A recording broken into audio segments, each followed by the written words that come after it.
Bienvenidos amigos televidentes, esto es Pulso Político, soy Carlos Rabascal, estamos grabando viernes 8 de marzo, casi digo de febrero, viernes 8 de marzo, y este programa se está transmitiendo el domingo 10 de marzo. Evidentemente, los últimos acontecimientos que ha impactado a Latinoamérica y al mundo, algunos dirán la crónica de un fallecimiento anunciado. Sí, puede ser. Pero independientemente, coincidencias o no coincidencias ideológicas, el fallecimiento del presidente de Venezuela, el comandante Hugo Chávez, ha impactado a Latinoamérica, ha impactado al mundo, y basta ver las imágenes para ver la capacidad de convocatoria que este líder latinoamericano ha tenido y tuvo incluso ya una vez fallecido.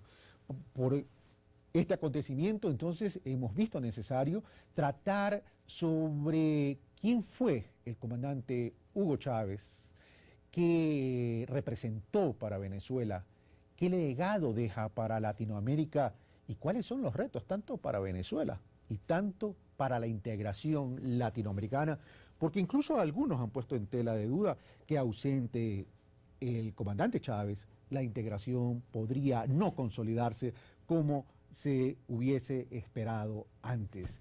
Para tratar sobre todo esto, hemos invitado a las siguientes analistas y siguientes personalidades. Veamos. Galo Mora, antropólogo y escritor, exsecretario particular del presidente Rafael Correa, secretario ejecutivo del movimiento Alianza País. Hernán Reyes, licenciado en Sociología y Ciencias Políticas, Master of Arts en Género y Desarrollo, candidato doctoral en Estudios Culturales Latinoamericanos. Jorge León, investigador del Centro de Investigaciones de Movimientos Sociales del Ecuador, profesor de Flaxo Ecuador y politólogo. Bueno, ellos son nuestros invitados, les damos la bienvenida entonces a Hernán, a Jorge y a Galo. Gracias por estar en esta mesa de Pulso Político. Y con la licencia de ustedes, antes de entrar al desarrollo de este análisis, vamos a hacer un contacto telefónico con Fabricio Vela, ETC, quien se encuentra casualmente hoy, viernes 8 de marzo, en Caracas, Venezuela. Fabricio Vela, te saluda Carlos Rabascal desde los estudios de Pulso Político aquí en TC Televisión en la ciudad de Quito. Fabricio, muy buenas tardes. Hola, ¿qué tal, Carlos? Un saludo muy cordial, muy buenas tardes. También un saludo para quienes precisamente participan de este panel, y que evidentemente se va a analizar el tema internacional de momento que tiene que ver con el fin de la era Chávez y la transición política en Venezuela. Correcto. Fabricio, tú has estado ya 2 días en Caracas. Relátanos lo que ha acontecido en Caracas, este poder convocatoria que ha tenido Hugo Chávez, incluso ya una vez fallecido, y cuál es el ambiente que se siente, no solo en Venezuela, sino en el ambiente de los líderes latinoamericanos. Bueno, empecemos precisamente por lo primero que tiene que ver con el ambiente acá en Venezuela. Desde el miércoles lo que se ha producido en Caracas ha sido precisamente la presencia multitudinaria de partidarios, de simpatizantes del presidente Hugo Chávez y que integran además el Partido Socialista Unido de Venezuela.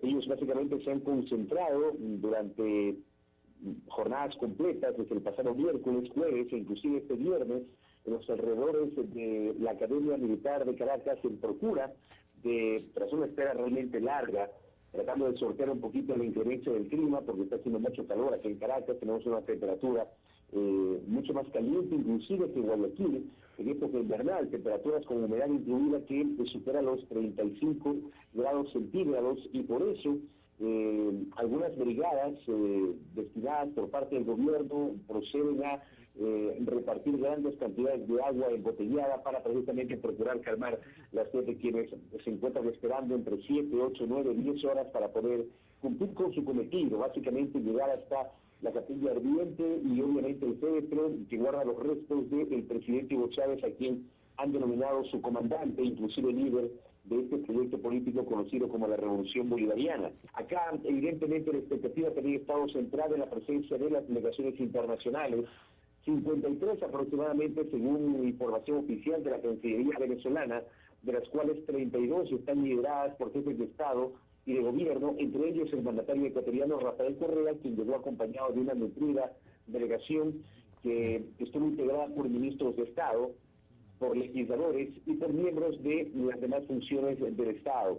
El presidente Correa inclusive fue uno de los primeros mandatarios, o participó del primer grupo de mandatarios que fueron llamados a, durante unos pocos segundos, formar parte de una suerte de guardia de honor simbólica a un costado del féretro. Entre ellos acompañó a Sebastián Piñera, el presidente de Chile, que precisamente formó parte de este primer grupo, como lo refiero. Fabricio, bueno, un duelo nacional de 7 días. Preguntas puntuales. El tema de la investidura del vicepresidente Nicolás Maduro ha generado un poco de polémica al interior de Venezuela, al interior también de la oposición. ¿Cómo se está viviendo ese ambiente, la investidura de Nicolás Maduro para nombrarlo o designarlo presidente interino para que convoque las elecciones que tendrían que ser en 30 días? Eso es muy corto tiempo para poder convocar y realizar elecciones. ¿Qué es lo que se dice y qué se está viviendo en ese aspecto? Quiero empezar contestando esta pregunta, Carlos, dando lectura del inciso 3 del artículo 203 de la Constitución de la República Bolivariana de Venezuela. Si la falta absoluta del presidente de la República se produce durante los primeros 4 años del periodo constitucional, se procederá a una nueva elección universal, directa y secreta dentro de los 30 días consecutivos siguientes. Es decir, se establece que desde el martes pasado hay que contar 30 días para que se produzcan las elecciones. Mientras se elige, dice la Carta Política, y toma posesión el nuevo presidente o presidenta de la República, se encargará de la presidencia el vicepresidente ejecutivo o la vicepresidenta ejecutiva. ¿Por qué traigo a colación esto? Porque hay que recordar que en enero pasado, el 10 de enero, el presidente Chávez debía tomar posesión de su nuevo mandato, aquel que ganó en las elecciones presidenciales del 7 de octubre del año pasado.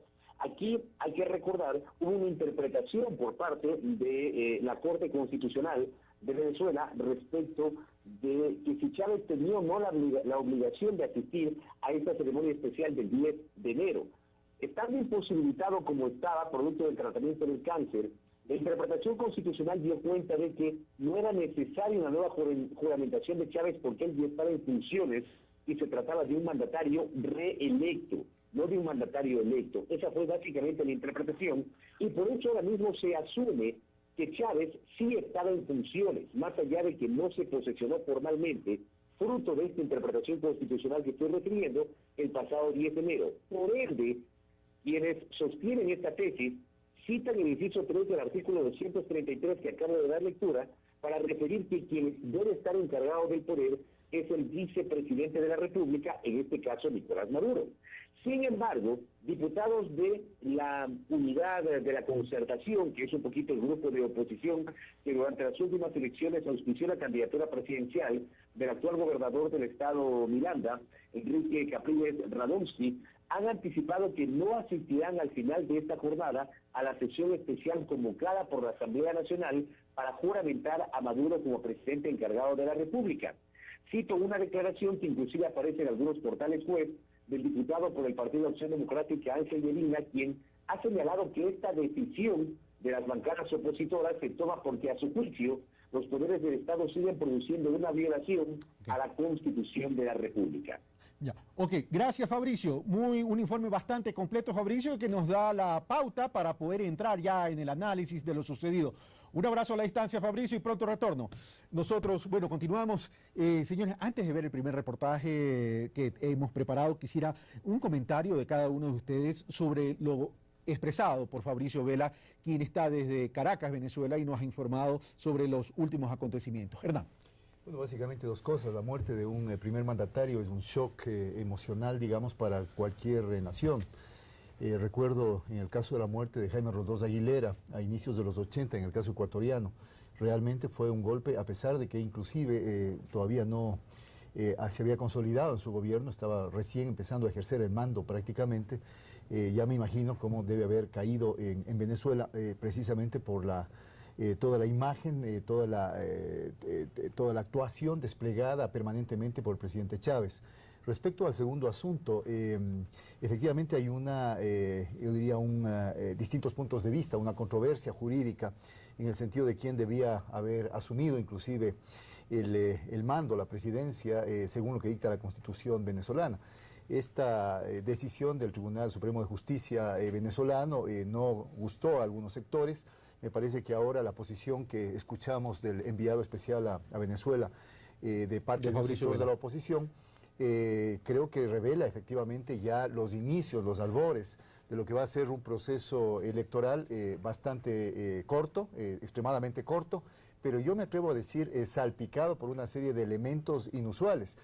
En Venezuela está todavía bastante fresco, yo diría prácticamente recién se están yendo los aires del anterior proceso electoral, queda muy fresco en la mente de los venezolanos quién triunfó en el anterior proceso electoral, y desde ese punto de vista me parece que podríamos pensar que si la oposición va a lanzarse al ruedo en esta ocasión, va a tratar de quemar todos los cartuchos que tenga para tratar de esta vez hacerse del poder. Yo creo que eso le da un elemento, una serie de elementos que le dan un carácter especial a estas elecciones en Venezuela. Una serie de elementos que le da carácter especial, pero también está presente el efecto de solidaridad por el fallecimiento de quien hasta hace poco fue presidente de los venezolanos y con un alto indicador de popularidad y habiendo ganado las elecciones recientemente, Jorge.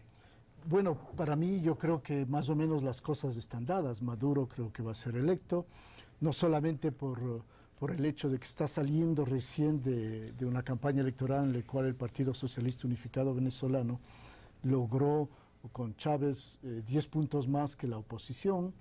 Luego yo creo que el partido, digamos, del expresidente Chávez tiene todo un aparataje que le permite fácilmente realizar otras elecciones. Creo que no así la oposición.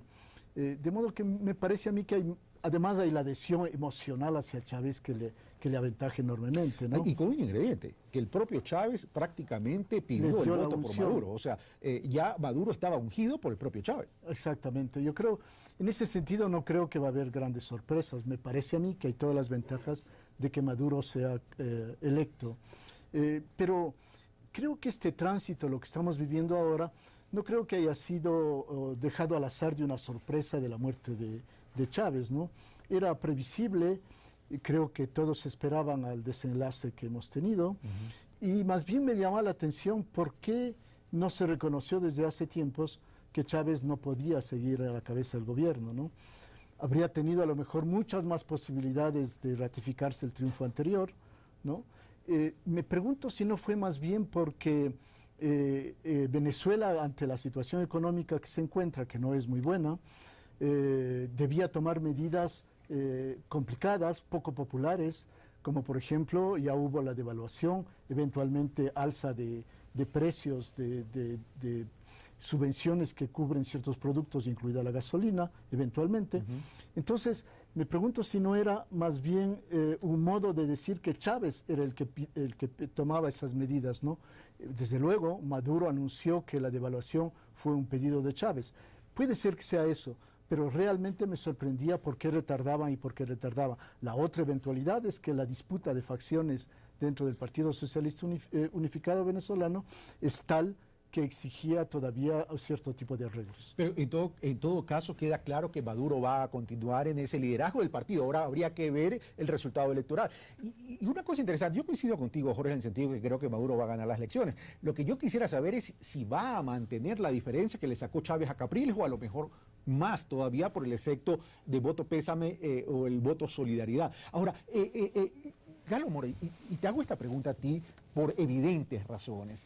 Ausente Hugo Chávez, este modelo revolucionario venezolano, latinoamericano, de gobiernos progresistas está tan consolidado que no pondría en riesgo su continuidad sin perjuicio que pueda ganar las elecciones. Me refiero a un ambiente de gobernabilidad. Bueno, yo quisiera primero rendir un tributo y un homenaje al comandante Chávez en la medida también de una relación y una amistad personal de la que fui distinguido. Tuve la oportunidad de conversar algunas veces con él y contarle ahora sí, quizá al país, la inmensa solidaridad, por ejemplo, del comandante Chávez cuando los sucesos de Angostura, una solidaridad con el pueblo ecuatoriano, yo creo que en su conjunto, más allá incluso de su cercanía con el compañero presidente Correa. Creo que hay un elemento importantísimo en la figura ya legendaria del comandante Chávez. Haber encontrado una Venezuela reventada, despojada, deshuesada, usurpada, y haberla convertido en un pueblo, primero, con una sintonía política.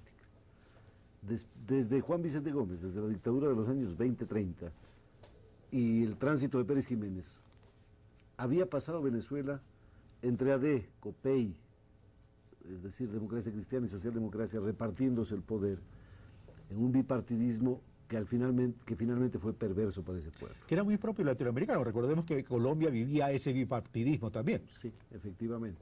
Pero lo que quisiera hacer constar es que la trascendencia de esa figura política del comandante Chávez incluso nos sorprendió a propios y a extraños. Recuerdo que estábamos con Juan Pacimiño, Alejandro Moreano, en un encuentro hace algunos años, y Alejandro me decía: estoy profundamente y gratamente sorprendido por la estatura intelectual del comandante Chávez, que dista tanto de las presunciones que uno podía tener, es decir, capaz de discutir, por ejemplo, sobre Samuel Huntington con su más preciado alumno latinoamericano, como es Atilio Brown, por dar un ejemplo, y hablar de Metzaros y hablar de Sader de Sisek, con una naturalidad académica impresionante. Pero creo que, dada la naturaleza de tu pregunta, yo creo que el fortalecimiento de esta especie de Cid campeador que hoy batalla después de muerto, va a permitir sin duda el triunfo de Nicolás Maduro, estoy seguro. Creo que las potenciales divisiones hacia lo interno del Partido Socialista Unificado de Venezuela están diluyéndose afortunadamente por el drama, por la necesidad y por también capitalizar una fuerza política. Y creo finalmente, ya en el contexto internacional, como era tu pregunta, creo que aquí hay una evidencia más de que el fortalecimiento de la tesis de la revolución bolivariana, de la revolución ciudadana, de la revolución boliviana, dependen del ejercicio del poder popular de su propio pueblo. Naturalmente, con la conducción de liderazgos tan importantes como los del comandante Chávez, pero que creo que hoy más que nunca van a ser asumidos de manera colectiva y también personal, porque así es la historia de los países y no solo de América Latina, por el liderazgo de Nicolás Maduro. Gracias, Jalo. Voy a dejar planteado algunas inquietudes para pasar de inmediato al reportaje que tenemos preparado y luego regresar al desarrollo. El triunfo de Maduro, a lo mejor, creo que, no sé, Hernán no ha opinado sobre el posible triunfo de Maduro. Yo creo que Maduro va a ganar. El tema es, sí existe una diferencia en el nivel intelectual y de liderazgo entre Chávez y Maduro, y eso es evidente. Va a poder mantener ese reto Maduro en términos de consolidar esta revolución al interior de Venezuela, punto uno. Y punto dos, el gobierno de Venezuela, con ese liderazgo tan fuerte de caudillo, etcétera, etcétera, tan personalizado en Chávez, y también aquí en el Ecuador, en el caso de Rafael Correa, el tema es, ¿el pueblo sin Chávez va a ejercer ese poder? Pregunto. Dejo planteada esa inquietud. Vamos a ver el reportaje, que es un recorrido de lo que fue Hugo Chávez, cómo llega a la presidencia de Venezuela y en qué se transforma en Venezuela. Y en nuestro segundo bloque vamos a hablar ya de la reubicación geopolítica de Latinoamérica con el inicio de la presidencia de Hugo Chávez. Veamos. En la mañana del 27 de febrero de 1989, las protestas iniciadas en Guarena, ciudad ubicada a 15 kilómetros al este de Caracas, dieron origen al denominado Caracazo. El levantamiento popular se dio producto de un ajuste macroeconómico promovido por el Fondo Monetario Internacional en el gobierno del presidente Carlos Andrés Pérez. El resultado: saqueos, motines, decenas de muertos y miles de heridos. Siempre las medidas económicas afectan al pueblo. Al tiempo que el presidente Carlos Andrés Pérez se hundía en el descrédito, el 4 de febrero de 1992, un grupo de militares ejecutó un intento de golpe de Estado. Con uniforme de camuflaje y con una boina roja, apareció ese día ante las cámaras de televisión el coronel Hugo Chávez, para confirmar que por el momento no se había logrado los objetivos del movimiento, por lo que asumía toda la responsabilidad y pedía a sus compañeros que retornasen a los cuarteles. Compañeros, lamentablemente por ahora los objetivos que nos planteamos no fueron logrados en la ciudad capital. Yo, ante el país y ante ustedes, asumo la responsabilidad de este movimiento militar bolivariano. La acción militar fue acogida con júbilo por una parte considerable de la población venezolana, de manera que la popularidad del hasta entonces desconocido militar no hizo más que aumentar. Nuevos actores políticos nacieron ese día. Para marzo de 1993, el presidente Carlos Andrés Pérez fue acusado de corrupción y apartado del cargo. Fue reemplazado por Ramón J. Velázquez, quien fue sucedido por Rafael Caldera, tras la convocatoria electoral de 1994. Es ahí donde Hugo Chávez, uno de los organizadores de la primera intentona golpista de 1992, fue declarado culpable de dirigir la rebelión militar, siendo encarcelado y luego sobreseído por el presidente Rafael Caldera. El 14 de diciembre de 1994, el líder cubano Fidel Castro recibió en La Habana con honores de jefe de Estado a Hugo Chávez. Como presidente constitucional dio prioridad a temas sociales como salud, educación, alimentación y vivienda para los sectores más necesitados. Finalmente, según datos del mismo Banco Mundial, la pobreza extrema en ese país pasó a la mitad, de 62.1% en 2003 a 31.9% en 2011. El apoyo para el presidente venezolano se ha mantenido siempre, incluso después de un intento de golpe de Estado que lo dejó provisionalmente fuera de su cargo en 2002. De ahí sus 3 reelecciones. En estos periodos se destaca el cambio de línea ideológica de la llamada Revolución Bolivariana hacia el socialismo del siglo XXI y la actuación a favor de la integración de los países latinoamericanos y el Caribe, así como la labor por preservar la identidad, las tradiciones culturales y los valores históricos de los países de la zona. ¡Sépalo el mundo! Estamos dispuestos a ser libres y nosotros seremos libres y construiremos la patria grande de Bolívar. La forma de hacer política de Chávez causó el surgimiento de una firme oposición política a las grandes potencias mundiales desde una orientación de izquierda que ha roto las estructuras del poder. Su visión lo catapultó como el líder de la revolución bolivariana, con reconocimiento de múltiples sectores que lo apoyaron en su labor, así como una oposición que lo desprestigió como autoritario y antidemocrático. Pulso Político, Javier Rosero. Bueno, este es el reportaje que Javier Rosero nos ha preparado. Les dejé planteado una pregunta y dejemos el reportaje para regresar en el segundo bloque y así ustedes pueden también tomar su café tranquilamente. Hernán, las diferencias entre Maduro y Chávez evidentemente son, no sé si decir abismales, pero son bastante pronunciadas. ¿Tú cómo lo ves a Maduro? ¿Crees que pueda consolidar esa revolución iniciada por Chávez? Primero creo que esas diferencias son relativas, esas diferencias tan abismales son relativas. Relativas en el sentido de que todavía no ha tenido la oportunidad, efectivamente, no ha ganado las elecciones, recién parece que va a lanzarse como candidato, o será seguro que sea candidato. En primera Nicolás persona, Maduro. en primer lugar. Desde ese punto de vista, creo que las comparaciones a ratos son un tanto antojadizas. Inclusive pueden rayar, he visto algunas crónicas de prensa que intentan desprestigiar quizá o desacreditar por su actividad original. Por su actividad profesional original, me parece un despropósito completo. Me parece que en el caso del ejercicio de la política no es que se requiere una formación académica de altísimo nivel, un capital intelectual de primera, que creo que, y comparto con Galo, lo tenía efectivamente el comandante Hugo Chávez. Me parece que se requiere sagacidad, me parece que Maduro, por todos los cargos que ocupó en el gobierno de la Revolución Bolivariana en Venezuela, está capacitado, tiene roce internacional, se podría decir, y creo que tiene una ventaja que no la tuvo Hugo Chávez. Me parece que Nicolás Maduro se va a lanzar a esta empresa de seguir manteniendo o consolidando el poder de la Revolución Bolivariana tras las elecciones, teniendo tras de sí la imagen, una imagen diría yo bastante paternal, una imagen ya convertida en casi una imagen santificada, que es la imagen de Hugo Chávez. Hugo Chávez, no nos olvidemos, la carrera política de Hugo Chávez fue una carrera hecha a pulso. Inicialmente tuvo que vencer muchas resistencias, inclusive por su propia condición de militar. No nos olvidemos que en el sistema político venezolano se llevaban aproximadamente desde el 58 hasta el 98, 40 años de democracia, si bien era una democracia bastante en declive, con negociados y con acuerdos poco éticos y con gran desprestigio ante la gente, sin embargo eran civiles los que gobernaban Venezuela. Me parece que hay un interín después de eso, con el triunfo del presidente Hugo Chávez en 1998, y ahora se vuelve, diría yo, al ejercicio del poder por parte de un civil. No nos olvidemos que el movimiento bolivariano al socialismo es un movimiento civil-militar, y desde ese punto de vista creo que hay una ventaja, casi me atrevería a decir, son dos candidatos contra uno. Es el candidato Chávez-Maduro contra el candidato Capriles, si llega a ser este el candidato. Termina siendo un binomio. Así es. ¿Coincides con lo expresado por Hernán Reyes, Jorge? Sí, en parte, pero porque yo creo que Maduro y Chávez son dos animales políticos, ¿no? Diferentes, pero evidentemente Maduro no tiene el aspecto mediático ni ni el carisma que ha tenido Chávez. Entonces, de cierto ¿No tiene modo... o no se ha mostrado todavía? Bueno, de lo que yo conozco, yo lo conocí como sindicalista, no creo que lo tenga, ¿no? Entonces, yo creo que para la población inevitablemente van a hacer la comparación.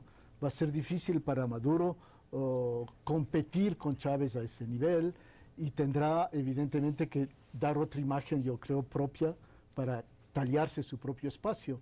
Entonces, si hablamos del lado técnico de ganar a la población con el voto, va a ser difícil lograr lo mismo que Chávez. Sin embargo, se beneficia de todo lo que ha significado recientemente la victoria electoral que tuvo el Partido Socialista Unificado de Venezuela y todo lo que hablamos hace un momento, ¿no? de ventajas. Pero a largo término, no sé si él será la persona que va a lograr integrar o mantener integrado a un partido que tiene diversas facciones en competencia. Eso es muy difícil de decir. Yo personalmente no lo conozco, ni conozco suficiente el juego político inmediato para dar un punto de vista. Ahora, voy donde Galo y terminamos esta ronda para ir al primer corte. Galo, cuando vimos el reportaje que nos había preparado Javier Rosero, hace un recorrido por la vida política de Chávez y lo primero que se nos presenta es el intento de golpe en contra de Carlos Andrés Pérez, que luego es destituido por temas de corrupción.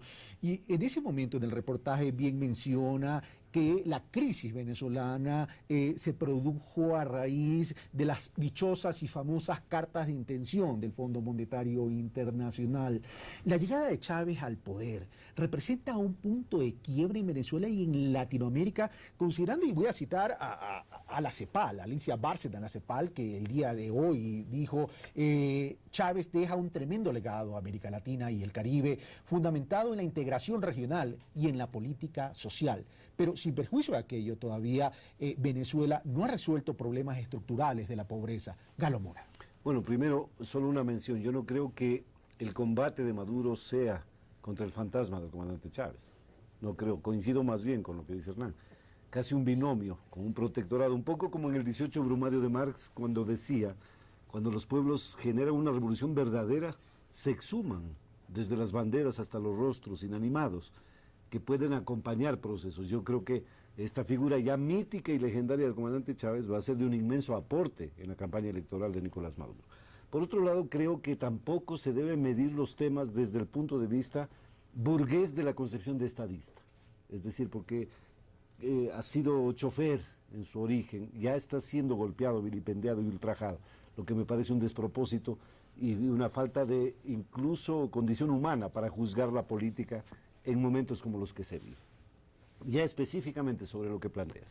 Yo creo que la fractura en Venezuela viene de mucho tiempo atrás. Mira, un extraordinario intelectual, el gran autor de Doña Bárbara, don Rómulo Gallegos, ganó las elecciones con el 62% y en 7 meses fue derrocado por una operación norteamericana. Y entonces se instalaron dos figuras centrales, diría, Rómulo Betancourt y Rafael Caldera, con interregnos, intermedios desde Herrera Campins, desde Teodoro Petkov, que participaba en un principio por la izquierda, después cada vez acercándose más a donde hoy está, es decir, a la derecha, intentando tomar el poder político. Pero la crisis venezolana es producto precisamente de una oligarquía absolutamente apátrida. Y es entonces cuando irrumpe esa figura del coronel Hugo Chávez. Y Hugo Chávez rompe, efectivamente, y estoy de acuerdo con Alicia Bárcenas, rompe con esta perversa imagen de un bipartidismo que lo que hacía es en realidad a 4 manos repartirse el petróleo venezolano. 400.000 millones de dólares se han repartido, según se decía, entre las pocas grandes fortunas que tenía Venezuela. La fractura es que la CEPAL lo reconoce y hay una incidencia extraordinaria en haber descendido los niveles de pobreza, haber subido los niveles de equidad con la medición Gini. Es decir, hay un cambio radical y por lo tanto creemos que esa figura del comandante Chávez siembra, además de la unidad latinoamericana, de un discurso bolivariano absolutamente asumido, no fetichista, asumido desde la política actual, de poner en escena hoy el pensamiento de Bolívar. Yo creo que eso es el mayor legado que tenemos. Y el legado se transforma en UNASUR, se transforma en CELAC, se transforma en Banco del Sur, se transforma en el Sucre, incluso en las negociaciones liberadas de la tutoría del dólar. Gracias, Galo Mora. Bueno, es hora de nuestra primera pausa y regresamos con más del análisis.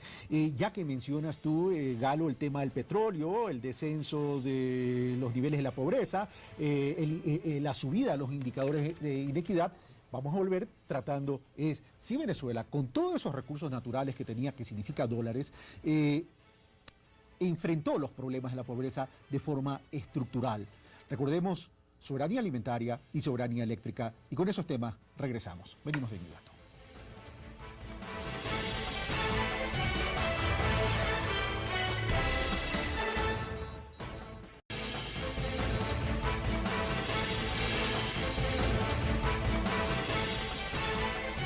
Estamos de vuelta, amigos televidentes. Esto es Pulso Político. Soy Carlos Rabascal. Recordamos que estamos con Hernán Reyes, Jorge León y Galo Mora tratando los efectos del fallecimiento del líder venezolano y latinoamericano, el coronel, comandante, presidente de Venezuela, Hugo Chávez, y también los retos que va a tener la integración latinoamericana luego de la muerte del coronel Chávez. Hernán Reyes, yo había dejado planteado algunas preguntas, pero sin perjuicio de las preguntas que he planteado, tú tenías algo que acotar en relación a este escenario interesante que se podría presentar de volver a ser gobernado por un civil Venezuela en el caso que gane Nicolás Maduro, siendo este civil y Chávez exmilitar.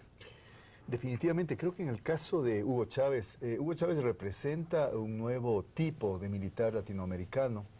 No es el único, pero yo creo que surge en una coyuntura como la de los años 80, cuando él forma, siendo todavía oficial activo, una milicia, digamos, bolivariana revolucionaria, movimiento BR-200, y de alguna manera rompe con la imagen de militares latinoamericanos, más bien tendientes hacia el golpismo, que habían marcado la escena de Latinoamérica en los años 70, sobre todo con los golpes militares en Chile, en Argentina. ¿No militares adictos al poder, más bien militares participativos en democracia? Militares de mentalidad conservadora, militares entrenados, diríamos, para tener una visión imperial en el sentido de controlar desde Fuerzas Armadas los procesos políticos de países latinoamericanos, militares muy afines a estas famosas leyes de seguridad nacional que después se aplicaron internamente en esos países y generaron procesos enormes de represión interna con miles de desaparecidos y muertos. Estoy pensando fundamentalmente en las dictaduras argentina, chilena y uruguaya. Desde ese punto de vista, en los años 70 se da el surgimiento de otros militares de distinto signo, militares de corte nacionalista. Estoy pensando en Ecuador, en el caso de Rodríguez Lara, en Perú, en el caso de Velasco Alvarado. Y, por supuesto, en Venezuela surge este tipo nuevo de militar, con Hugo Chávez a la cabeza y otros miembros de la oficialidad, que ya están hablando no solamente de nacionalismo, sino de un discurso radicalmente antipartidocrático, en un país, como efectivamente se dijo, que no es que en los 80 se había implantado en Venezuela todavía el neoliberalismo. El fracaso de la partidocracia venezolana se da en los 80, las primeras macro devaluaciones de la moneda venezolana se dan allá por el año 82, 83 me parece, es decir, todavía no había implantado un modelo neoliberal, y es precisamente contra eso lo que se erige Chávez. ¿Qué va a suceder en Venezuela ahora en el caso potencial de que gane las elecciones Nicolás Maduro? ¿Está la sociedad venezolana preparada o cómo está preparada para ser gobernada nuevamente por un civil? Por un civil que, por un lado, ciertamente está llevando tras de sí el mensaje, el proyecto, está encarnando ahora, digamos, y dirigiendo lo que el comandante Chávez, desde su formación militar y con su liderazgo, mantuvo. Pero por el otro lado, ¿no será que también, de alguna manera, vuelve a la memoria de los venezolanos aquella época partidista en la cual los civiles gobernaron tan mal Venezuela durante 40 años? Es la pregunta que yo me hago. Y ahí está el reto. No solo la pregunta, sino que está el reto. Y ahí, entonces, me apalanco en lo que ha dicho Hernán Reyes para preguntarte, Jorge León. Sea quien sea el gobernante, en Venezuela hay grandes retos. el tema alimentario y el tema de electricidad es tremendamente importante. Recordemos que Venezuela tiene una economía rentista, no de ahora, desde mucho antes, y no tiene soberanía alimentaria y hay escasez de alimentos. Tú mencionaste problemas económicos y el otro tema es problemas de electricidad. Yo he tenido oportunidad de entrevistar a algunos académicos de Venezuela desde mis programas. Ayer entrevisté a Leopoldo Pucci, uno de los exministros de Trabajo del primer gabinete de Chávez, hoy distanciado, pero admirador de Chávez y habla con respeto de Chávez, pero no deja de reconocer estos problemas estructurales en Venezuela. ¿Esos son los grandes retos de Venezuela en este momento, ya ausente el coronel Chávez? Esos y otros más relacionados con la institucionalidad del Estado y la práctica del pluralismo partidario. Pero en relación a la economía es evidente que hay un gran desafío, ¿no? El déficit, la deuda externa de Venezuela para unos es 31% del PIB, para los otros 50%, que es enorme. Eso hay que asumirlo, ¿no? La inflación está creciendo.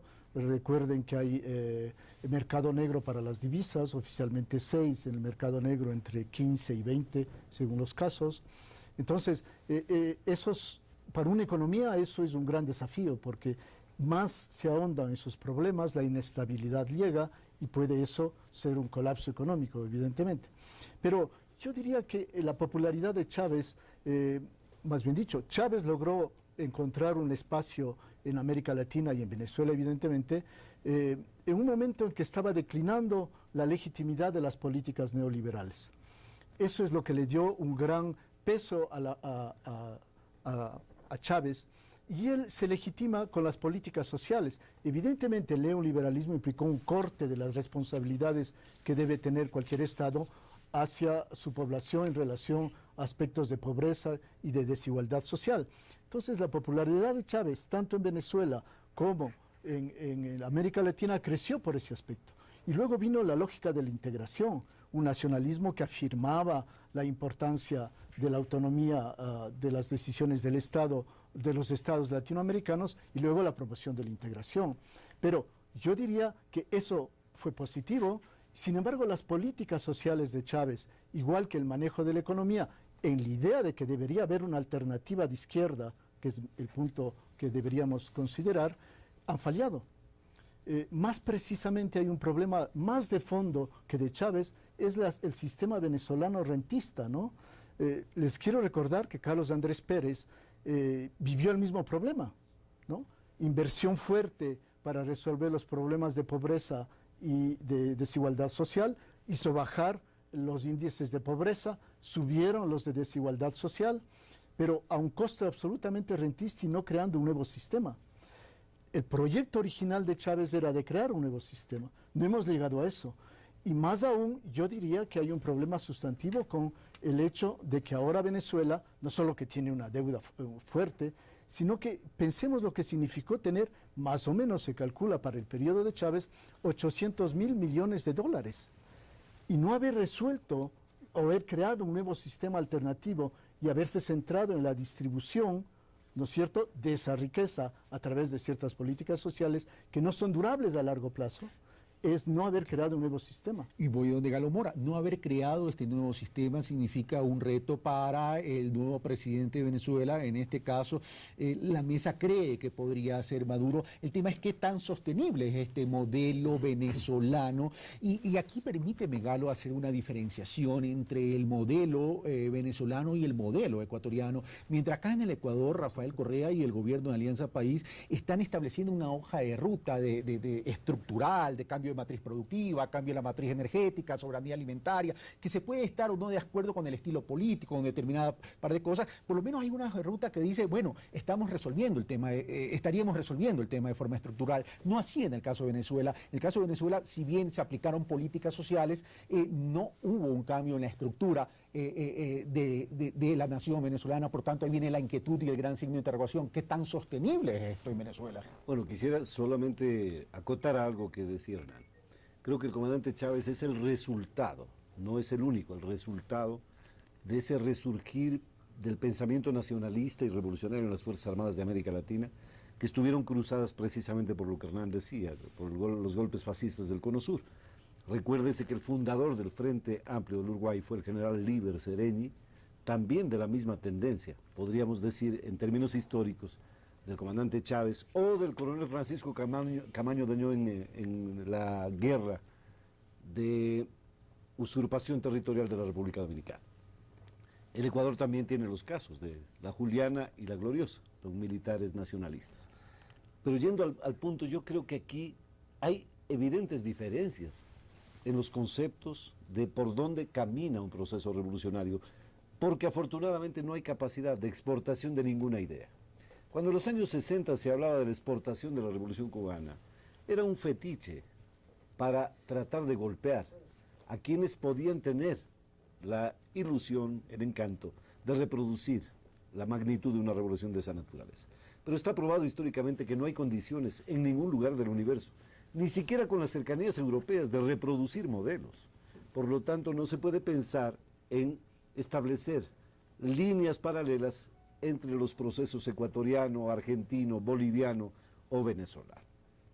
Creemos que aquí hay, afortunadamente, una hoja de ruta, tú la has llamado así, planteada por el compañero presidente, planteada por su gabinete, planteada por un plan de gobierno, y en esto me parece fundamental, elaborado por más de 4.800 compañeros. 4.800 personas bajo el liderazgo de Fander Falconi hemos trabajado en un plan de gobierno. Creo que eso podría ¿ser un elemento diferenciador? Ser un elemento diferenciador, pero creo que hay un tema básico en lo que estamos analizando. Las reservas del Orinoco de 257.000 millones de barriles son las más grandes del mundo. La apetencia y la codicia imperial estarán siempre poniendo sus ojos de águila ahí. No olvidemos a Peralta. José Peralta decía, no hay pueblo de América Latina, por más isla pequeña que sea, que no haya recibido un picotazo del águila. Y creo que allí está la razón fundamental de una guerra en términos psicológicos, mediáticos y económicos, que tampoco permite coexistencias relativamente pacíficas de dos sistemas, dos mundos, como se planteaba en los años 70. Es decir, vivimos en el mundo capitalista. A ese mundo capitalista es al que hay que abrirle las brechas para que la equidad, la igualdad, la posibilidad de un germen socialista pueda estar. Pero de allí a demandar la coexistencia de otro sistema es realmente imposible, bajo las actuales condiciones. Te interrumpo ahí, pero casualmente por esa gran reserva más grande del mundo, uno diría, la mejor manera de apuntalar una equidad en la población es utilizar apropiadamente esos recursos para acelerar esa inclusión social de las personas de la población más vulnerable. Sin duda. Y ahí a lo mejor Chávez no queda debiendo, perdón, el comandante Chávez, para llamarlo con respeto, el presidente de Venezuela, Hugo Chávez, para llamarlo con respeto, o Chávez a lo mejor privilegió, o el presidente Chávez privilegió, es el incluir en Latinoamérica este pensamiento revolucionario para unificar y parametrizar un pensamiento de revolución y de integración. Yo creo que es al revés, los que quedamos debiendo somos nosotros. A la inmensa trascendencia de Chávez, como tú lo has llamado en principio, del querido comandante Hugo Chávez, para llamarlo de otra manera, nosotros, los pueblos, somos los que debemos a esa figura histórica todos los ejercicios de unificación de la América Latina en cumplimiento de un mandato bolivariano, mandato en el mejor de los sentidos. Y digo por qué, porque también en este mundo unipolar es imposible, sin recuperar el pensamiento bolivariano, actualizarlo, ponerlo hoy en evidencia, que aquellas naciones de consumidores, como decía Bolívar, a las que nos querían someter, puedan convertirse en naciones de emprendedores. Y como lo acaba de decir Pepe Mujica también. Sí, efectivamente. Por lo tanto, yo no creo que haya deudas históricas del comandante Chávez. Las deudas las asumen los pueblos. Los líderes pueden sembrar los caminos, y yo creo que hay diferencias sustanciales. Los invito a ver el segundo reportaje que hemos preparado y que tiene que ver, y propios extraños se lo reconocen a Hugo Chávez, es con la reubicación de la geopolítica de Latinoamérica, que comienza casualmente con la presidencia de Hugo Chávez. Y lo digo, no lo estoy diciendo yo, lo dicen propios y extraños. Veamos. Extrovertido, el presidente Chávez se caracterizaba por no tener pelos en la lengua. Come on here, Mr. Danger. Cobarde, asesino, genocida. Eres un alcohólico, Mr. Danger. Es decir, eres un borracho. Cosa que a los ojos de algunos analistas no debía ser un primer mandatario. Apeló a un lenguaje que no es el más adecuado para un jefe de Estado. descalificó a colegas en términos burdos, groseros. Hugo Chávez no solo llegó a conformar un apoyo mayoritario en su país, sino que logró integrar a algunas naciones latinoamericanas y excluir de manera frontal su cooperación, sea económica o política, con las naciones que no estaban bajo su línea ideológica. No enviaremos ni una gota de petróleo más a los Estados Unidos de Norteamérica. Durante su gobierno, Hugo Chávez criticó duramente a los medios de comunicación privados, tanto nacionales como extranjeros, llegando en algunos casos a realizar cadenas radiotelevisivas para informar, decía él, sobre los avances que hacen los trabajadores y que los medios no quieren evidenciar. Los medios de comunicación, la mayor parte de ellos son privados, no transmiten esto. No informan de los avances del país. Me veo obligado, como jefe de Estado, a transmitir en cadena nacional de radio y televisión, para proyectar lo que estamos haciendo, lo que están haciendo los trabajadores y trabajadoras. Asimismo, la política internacional estuvo siempre a la espera de las decisiones tomadas dentro de la política venezolana. En ocasiones este país estuvo en los ojos del mundo por mantener amistad con países cuestionados. Sin embargo, revivió nuevamente la idea del socialismo que para algunos estuvo muerta y no volvería nunca más. Politiza profundamente el cambio en Venezuela, procura organizar, empoderar a los sectores populares, politiza el tema de la integración regional, trae de vuelta la discusión sobre el socialismo, ¿no? Esto de idea del socialismo del siglo XXI, más allá de cuán lejos o cuán cerca esté su propio gobierno u otros de un nuevo modelo socialista,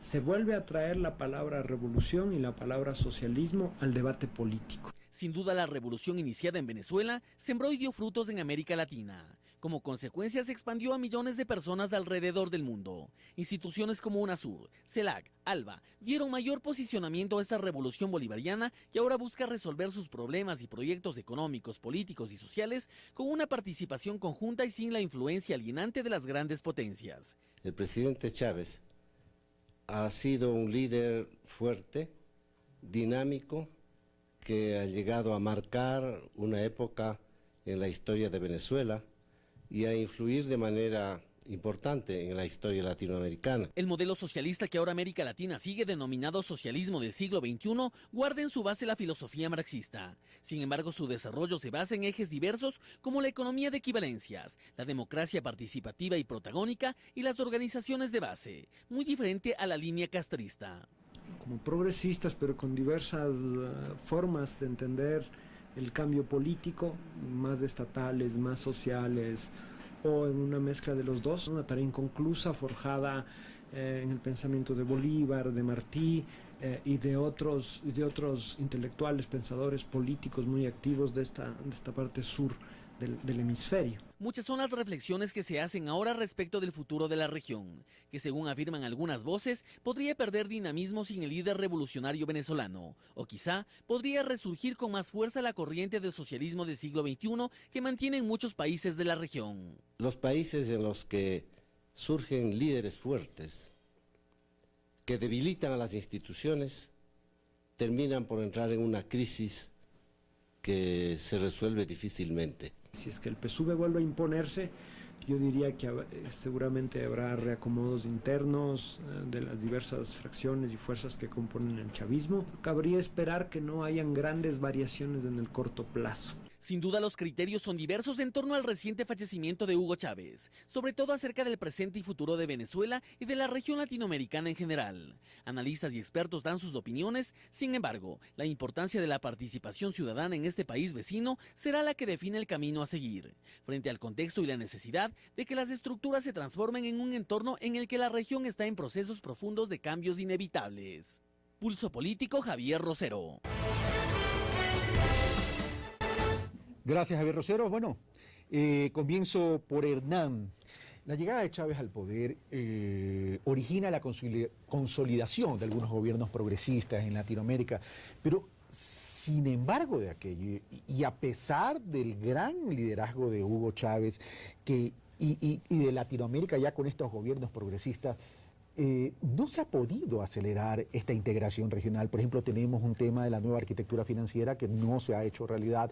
Tenemos el tema del Banco del Sur que todavía no es una realidad. Tenemos declaraciones como Pepe Mujica acerca de Mercosur que dijo, bueno, al fin de cuentas, a la hora del té, Mercosur solo sirvió para un gran acuerdo aduanero. En ese sentido, la ausencia de Chávez, que era el que le impulsaba toda esta velocidad y todo este liderazgo, ¿va a acelerar de una vez por todas, no por la ausencia en sí, sino por el legado que deja, o va a desacelerar la integración regional?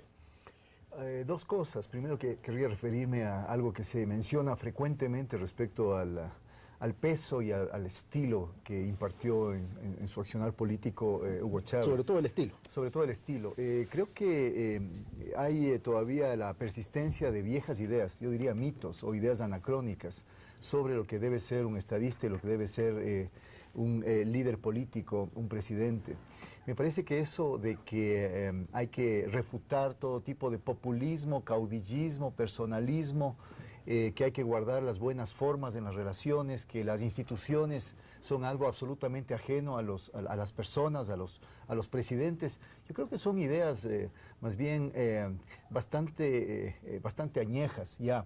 Si nosotros nos fijamos en América Latina, lo que viene aconteciendo desde los años 80 en América Latina, bajo esta idea de que surgen una cantidad enorme de outsiders, es decir, de aquellos que precisamente no encajan con un cierto canon del líder político forjado al calor de un partido político, es precisamente porque ciertas estructuras de los sistemas políticos latinoamericanos entran en declive. Por eso aparecen algunas personalidades fuertes que de alguna manera intentan restablecer la credibilidad de la ciudadanía en la política. Salvando las distancias y los signos ideológicos, Carlos Menem en Argentina o el propio Alberto Fujimori en Perú, ya vienen a imprimir un signo distinto. Y ahora pensar que puede haber un presidente de la República que guarde las formas y que se limite a actuar desde su gabinete, su escritorio, en términos políticos y diplomáticos, me parece que no viene al caso. Yo creo que más bien hay un nuevo estilo de ejercicio de la política mucho más agresivo en términos de acuerdos más directos entre presidentes. Y cercano al pueblo. Y cercano al pueblo. Es decir, los dos sentidos, mucho más mediática la política, lo que genera un tipo de credibilidad, de fidelidad en algunos casos, diferente al que se tenía antes a través de los partidos políticos, y un tipo de liderazgo que soluciona mucho más pragmáticamente los problemas. Si no, fijémonos en América Latina en la cantidad de cónclaves, de encuentros, etcétera, donde el diálogo directo entre los presidentes es el que permite hacer fluir los proyectos de cambio. ¿Me permites plantearte una inquietud cuando dice mucho más mediática la forma de hacer política, en este caso de Hugo Chávez, sin duda, de Rafael Correa acá también, sin duda? Esta parte más mediática de hacer política responde a una necesidad de reacción frente a gobiernos de antaño, frente a medios que intervenían en política, por eso es esta gran confrontación con los medios de comunicación. Frente a sistemas políticos que ya no dan para más. Yo quiero citar un ejemplo simplemente. En el caso de los dos últimos gobiernos colombianos, no estamos hablando de socialismo del siglo XXI, no puede pensarse que el gobierno de Uribe, por ejemplo, no fue mediático. Fue un gobierno tremendamente mediático, inclusive con ciertas estrategias. Estamos hablando de un hombre de derecha, por si acaso. Exactamente. Y creo que la disputa que ahora tiene con el presidente Santos a través de Twitter, para decir una cosa, no hace sino expresar precisamente que esto es una tendencia ya, yo diría, enraizada en el ejercicio de la política. Desde ese punto de vista, la diferencia es quizá que los gobiernos progresistas de izquierda entablan contra los grandes monopolios y corporaciones mediáticas una batalla que se extiende por toda América Latina. Quizá en ese sentido sí se encuentran similitudes entre cierto tipo de gobiernos frente a otros que todavía guardan las formas en relación a esos discursos, yo diría, medio neutrales respecto a la libertad de expresión y no toparme, no enfrentarme con los periodistas. Gracias, Derry. Jorge León. Bueno, yo creo que Chávez logró efectivamente una fuerte promoción de la integración latinoamericana. Lo debemos, creo, a él el hecho de haber reanimado el proceso en los debates públicos. Sin embargo, ya era un proceso que venía de antes. Les quiero recordar que América Latina, sobre todo América del Sur, logró ser la mediadora para salir de las guerras de Centroamérica contra Estados Unidos, ponerle de lado a Estados Unidos, y por primera vez, yo creo, de modo integrado, los latinoamericanos lograron una negociación positiva para terminar con esas guerras. Entonces, ya había un envío, y digo un caso entre otros, esto de Contadora, ¿no?, que se llamó así por haber sido esa isla en donde se reunieron los latinoamericanos. Pero ya hay varios pasos que se dieron en función de la integración. Chávez lo impulsó, evidentemente, pero yo creo que ya es causa latinoamericana. No creo que eso se pare. Hay disputas de sentidos de la integración, y eso es lógico. Yo diría, por ejemplo, Brasil, creo que no habríamos llegado a donde hemos llegado de UNASUR sin el peso notorio de Brasil y de, evidentemente, la UNASUR, el Mercosur, los países del Mercosur. Pero ya es una causa latinoamericana la integración, y por eso yo más bien me atrevo a pensar que ya nos encontrábamos en un fin de ciclo de lo que ha significado Chávez, ¿no?, en relación al tema de América Latina. Igualmente, por lo que hablábamos de la crisis interna económica, creo que ya se agotaba un tipo de política distinta. Exactamente, okay. ¿no? Y más, yo veo más bien que aquí el problema es las izquierdas latinoamericanas, que se quedan sin proyecto, porque eso de pretender salvar o resolver el problema de la pobreza y la desigualdad social exige proyectos concretos. Así es. Y Chávez, en este caso, para los venezolanos, les deja sin un proyecto claro. Okay. ¿No? Sí, eso pero de que se hace al andar no es tan así. Okay. No como camino al andar, como Alberto. Galo Mora, sin perjuicio que puedas responder a lo anotado por Hernán o Jorge. Jorge dice, no creo que se pare la integración. Yo estoy de acuerdo, no creo que se vaya a parar la integración. Yo hablo de acelerar o desacelerar la integración, ya que el propio Pepe Mujica está poniendo grandes signos de interrogación en algunos aspectos de integración, y el tema es, a pesar del tiempo que ha pasado, no se ha podido implementar temas concretos de integración, como por ejemplo la nueva arquitectura financiera y el Banco del Sur.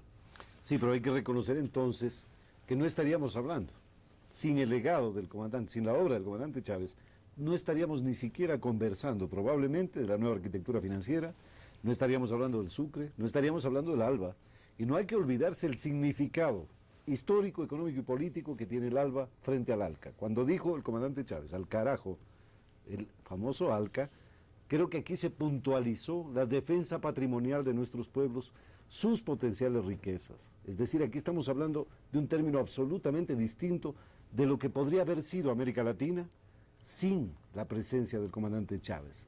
Y aquí vale la pena insinuar algo que Hernán sugirió ya, subrayó, y que el ex canciller ya la mencionaba.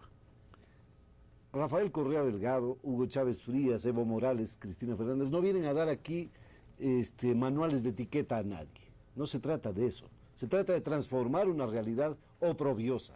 Se trata de acabar con ese pasado de oprobio, de despojo y de usurpación.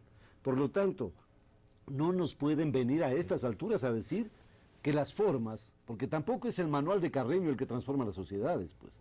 Aquí son las revoluciones, es el poder político, el cambio de las matrices productivas y el cambio de correlación de fuerzas políticas. No venimos a dar clases, repito, de esa añeja urbanidad o de lo que dice con mucha razón, formas anacrónicas de conceptuar al mismo Estado y al estadista. Porque, ¿qué es lo que sucede con los conceptos de la derecha? Cuando hablan de los grandes representantes de la izquierda, dicen los caudillos, pero de sus liderazgos no dicen nada. Por ejemplo, Helmut Kohl dominó más de 20 años Alemania y Felipe González 14 años, al mismo tiempo que estuvo el comandante Chávez en el poder. Pero ahí, con ese pensamiento sojuzgado y lacayo, no se habla ni de populismo ni de caudillos. Gracias, Galo Mora. Se nos fue el programa. Parece mentira, pero pasó rápido el tiempo. Gracias, Hernán Reyes. Gracias, Jorge León. Gracias, Galo Mora. Bueno, y por lo general uno suele decir, la historia lo escribirá. Yo creo que la historia ya lo escribió. Un fuerte abrazo. Hasta el próximo domingo. Esto fue Pulso Político. Soy Carlos Rabascal.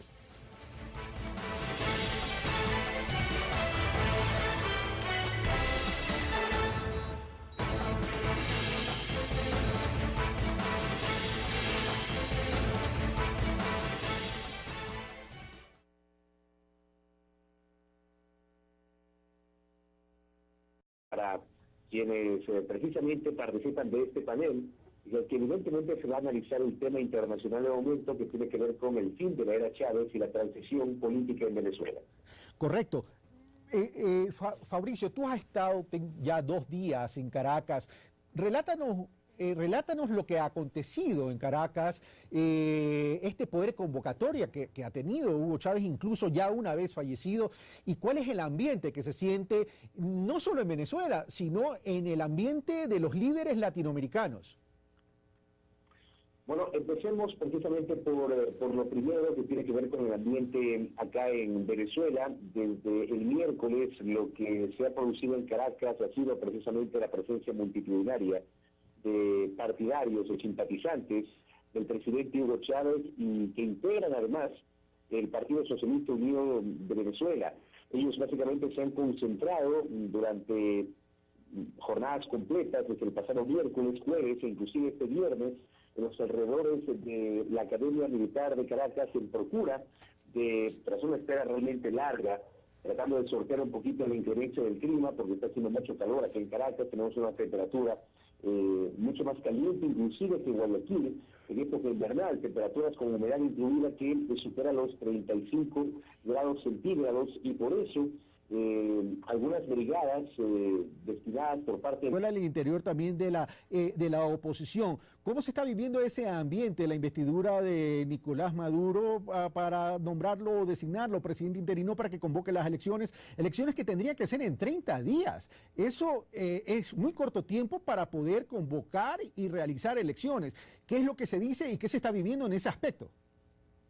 Quiero empezar contestando esta pregunta, Carlos, dando lectura del inciso 3 del artículo 203 de la Constitución de la República Bolivariana de Venezuela.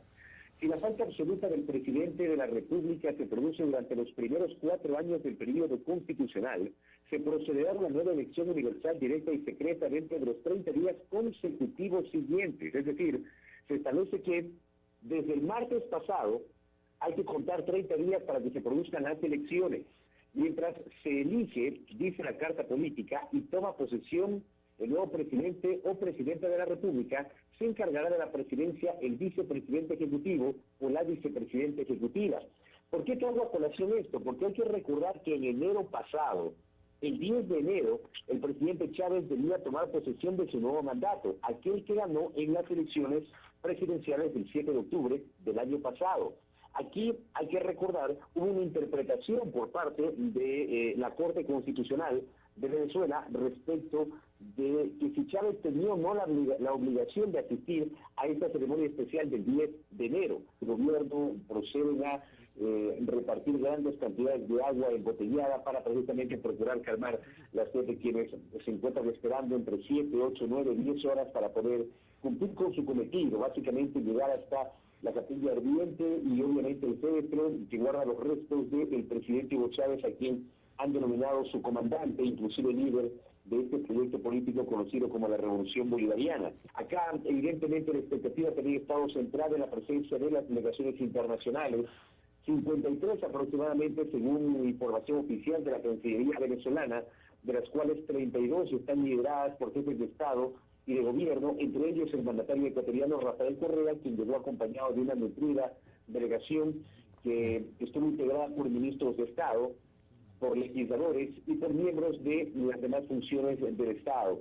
El presidente Correa inclusive fue uno de los primeros mandatarios, o participó del primer grupo de mandatarios que fueron llamados a, durante unos pocos segundos, formar parte de una suerte de guardia de honor simbólica a un costado del féretro. Entre ellos acompañó a Sebastián Piñera, el presidente de Chile, que precisamente formó parte de este primer grupo, como lo refiero. Fabricio, bueno, un duelo nacional de 7 días.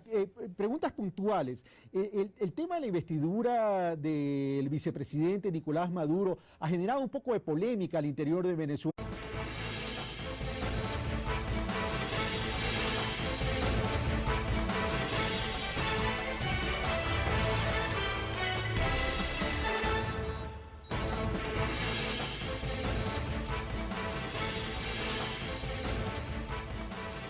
Bienvenidos amigos televidentes, esto es Pulso Político, soy Carlos Rabascal.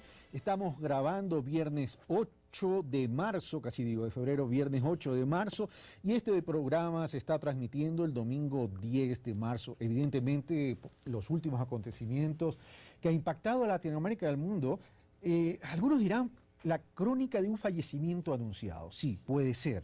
Pero independientemente, coincidencias o no coincidencias ideológicas, el fallecimiento del presidente de Venezuela, el comandante Hugo Chávez, ha impactado a Latinoamérica, ha impactado al mundo, y basta ver las imágenes para ver la capacidad de convocatoria que este líder latinoamericano ha tenido ha tenido y tuvo incluso ya una vez fallecido. Por este acontecimiento, entonces, hemos visto necesario tratar sobre quién fue el comandante Hugo Chávez, qué representó para Venezuela, qué legado deja para Latinoamérica y cuáles son los retos tanto para Venezuela y tanto para la integración latinoamericana, porque incluso algunos han puesto en tela de duda que ausente el comandante Chávez, la integración podría no consolidarse como se hubiese esperado antes. Para tratar sobre todo esto, hemos invitado a las siguientes analistas y siguientes personalidades. Veamos. Galo Mora, antropólogo y escritor, exsecretario particular del presidente Rafael Correa, secretario ejecutivo del movimiento Alianza País. Hernán Reyes, licenciado en Sociología y Ciencias Políticas, Master of Arts en Género y Desarrollo, candidato doctoral en Estudios Culturales Latinoamericanos. Jorge León, investigador del Centro de Investigaciones de Movimientos Sociales del Ecuador, profesor de Flaxo Ecuador y politólogo. Bueno, ellos son nuestros invitados. Les damos la bienvenida entonces a Hernán, a Jorge y a Galo. Gracias por estar en esta mesa de Pulso Político. Y con la licencia de ustedes, antes de entrar al desarrollo de este análisis, vamos a hacer un contacto telefónico con Fabricio Vela, ETC, quien se encuentra casualmente hoy, viernes 8 de marzo, en Caracas, Venezuela. Fabricio Vela, te saluda Carlos Rabascal desde los estudios de Pulso Político aquí en TC Televisión en la ciudad de Quito. Fabricio, muy buenas tardes. Hola, ¿qué tal, Carlos? Un saludo muy cordial, muy buenas tardes. También un saludo para